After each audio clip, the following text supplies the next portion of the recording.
उत्तर प्रदेश में बीएसपी और कांग्रेस के बीच होगा गठबंधन। बीएसपी कांग्रेस गठबंधन से सपा को होगा सबसे ज्यादा नुकसान। मायावती का संकेत, कार्यकर्ताओं की राय लेकर करेंगे रुख साफ। मायावती के निशाने पर इस समय भले ही कांग्रेस हो, लेकिन वो बीजेपी पर भी निशाना साधने का मौका नहीं छोड़ रही है। इस बीच बीएसपी नेताओं की ओर से संकेत मिलने लगे हैं कि बीएसपी के लिए समय कांग्रेस से गठबंधन करने के अलावा और कोई दूसरा विकल्प नहीं बचा है। कांग्रेस से गठबंधन नहीं होने की सूरत में बीएसपी को बड़ा नुकसान हो सकता है। खासतौर पर लोकसभा चुनाव में पार्टी को यूपी में बड़ा नुकसान हो सकता है। 2019 में बीएसपी ने सपा के साथ गठबंधन किया था और 10 सीटों पर जीत हासिल की थी। 2024 में बीएसपी के लिए अपनी सीट बचाना बेहद मुश्किल दिखाई दे रहा है। हाल ही में आए कई सर्वे भी इस ओर इशारा कर रहे हैं, जिसमें दावा किया जा रहा है कि बीएसपी के लिए खाता खोलना भी मुश्किल है। 2022 के विधानसभा चुनाव में बीएसपी ने किसी से समझौता नहीं किया तो पार्टी जमीन पर आ गई।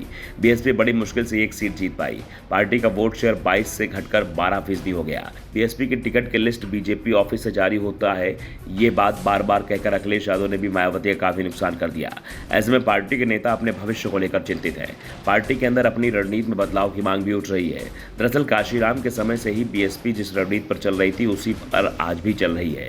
पार्टी ने अपनी रणनीति में कोई बदलाव नहीं किया है, जबकि देश की राजनीति आज बहुत बदल चुकी है। मायावती आज भी पुराने तौर तरीके से पार्टी चला रही हैं। बीएसपी देश की ऐसी इकलौती पार्टी है जिसमें कोई प्रवक्ता नहीं है। पार्टी के संस्थापक काशीराम के जमाने से ही बीएसपी किसी तरह के आंदोलन और धरना प्रदर्शन से दूर रहती है। चुनाव के समय मायावती बड़ी रैलियां करती हैं और पार्टी की तरफ से यही प्रचार का सबसे मजबूत तंत्र है। फिलहाल बीएसपी के सामने सबसे बड़ी चुनौती अपने अस्तित्व बचाने की है। बीएसपी से पुराने नेता भाग रहे हैं, नए लोग जुड़ने के बजाय कतरा रहे हैं, वोट शेयर लगातार घट रहा है। जिस यूपी में मायावती खुद 4 बार सीएम रही, वहां पार्टी का एक भी विधायक है। ऊपर से मायावती पर बीजेपी की बी टीम का ठप्पा लगना और भी मुश्किल हो गया है। पिछले सप्ताह बीएसपी नेताओं की पार्टी चीफ मायावती घर पर लगातार 3 दिन की मैराथन मीटिंग हुई। इसमें बीएसपी के केवल 10 नेताओं को बुलाया गया। इनमें पार्टी अध्यक्ष मायावती समेत परिवार के ही 3 लोग थे। वहीं बाकी के नेताओं में सेंट्रल कोऑर्डिनेटर और यूपी के इकलौते विधायक शामिल हैं। इस मीटिंग में पार्टी के सांसदों को भी नहीं बुलाया गया, जबकि लोकसभा में 10 सांसद हैं। हालांकि इकलौते राज्यसभा सांसद रामजी गौतम मौजूद थे। बीएसपी की चिंता लोकसभा के साथ ही इसी साल राजस्थान, एमपी, छत्तीसगढ़ और तेलंगाना में होने वाले चुनाव भी हैं। इन राज्यों में पार्टी के प्रभारी भी बैठक में मौजूद रहे। बीएसपी एमपी और राजस्थान में अच्छी स्थिति में रही है और बीएसपी चीफ एक बार फिर यहां पार्टी को मजबूत बनाने की कोशिश में जुटी हैं। इसलिए उन्होंने पहले सभी नेताओं से अकेले मुलाकात की, फिर आखिर में सभी नेताओं के साथ मायावती ने संयुक्त मीटिंग की। मायावती से मुलाकात में पार्टी के 3 नेताओं ने कांग्रेस से चुनावी गठबंधन की वकालत की। बीएसपी चीफ को बताया गया कि ऐसा होने पर पार्टी में नई जान आ सकती है।